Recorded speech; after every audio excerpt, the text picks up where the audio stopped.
નમસ્કાર ખેડૂત ભાઈઓ, સ્વાગત છે તમારું ફરી એક વખત આજના એક નવા વિડીયોમાં। મિત્રો, આજના વિડીયોમાં આપણે ગુજરાતમાં જે કપાસને લઈને આવક શું ચાલી રહી છે, આવક કેટલી છે મિત્રો, અને અત્યારે પ્રતિ ક્વિન્ટલ ભાવ કેટલો છે, એક મણનો ભાવ કેટલો ચાલી રહ્યો છે, એના વિશે મિત્રો આપણે માહિતી મેળવવાની છે। અને આ વર્ષે કેટલા સુધી ભાવ જશે એના વિશે પણ આપણે માહિતી મેળવવાના છીએ। પણ જો મિત્રો આ ચેનલ ઉપર નવા હોય તો આવા જ ખેડૂતને લગતા માહિતીના જોવા માટે આપણી ચેનલ અત્યારે સબસ્ક્રાઈબ કરી નાખો અને બાજુમાં આપેલી ઘંટડી બટનને દબાવવાનું ના ભૂલતા અને તમારા મિત્રોને શેર કરવાનું ન ભૂલતા, કારણ કે ખેડૂતને લગતા અને માહિતીના આવા જ વિડીયો આ ચેનલ ઉપર મૂકવામાં આવે છે।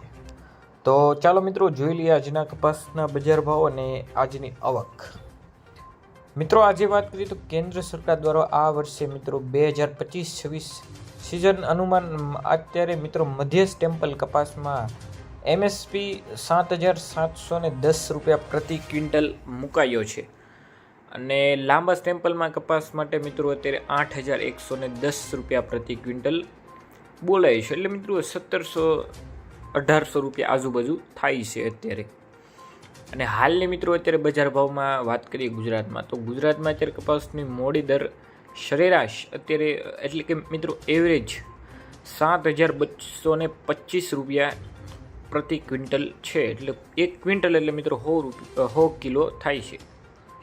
અને મિત્રો રાજકોટમાં એક ક્વિન્ટલમાં મિત્રો ભાવ છે 7,025 રૂપિયા। આ મિત્રો રાજકોટમાં ભાવ છે અને એવરેજ ગુજરાતમાં 7,225 રૂપિયા। આ મિત્રો માર્કેટ યાર્ડો અલગ અલગ થાય છે, એમાં ભાવ પણ અલગ અલગ હોય છે।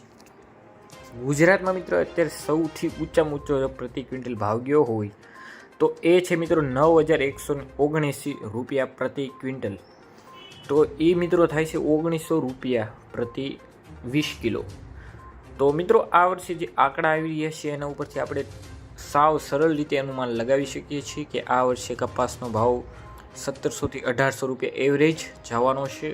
કારણ કે મિત્રો આ વર્ષે થોડીક આવક ઓછી થઈ રહી છે, એ પણ મિત્રો પાછો થોડોક નુકસાન છે ખેડૂતોને, પણ ભાવ મિત્રો સારામાં સારો આવવાનો છે આ વર્ષે, એનું ફૂલે ફૂલ અનુમાન છે અને શક્યતા પણ દેખાઈ રહી છે। તો મિત્રો આજના વિડીયોમાં આટલું છે। જો તમને વિડીયો પસંદ આવ્યો અને આવા જ ખેડૂતને લગતા માહિતીના વિડીયો જોવા માંગતા હોય તો મિત્રો આપણી ચેનલને અત્યારે જ સબસ્ક્રાઈબ કરીને બાજુમાં પેલી ઘંટડી બટનને દબાવી અને તમારા મિત્રોને શેર કરી દેજો।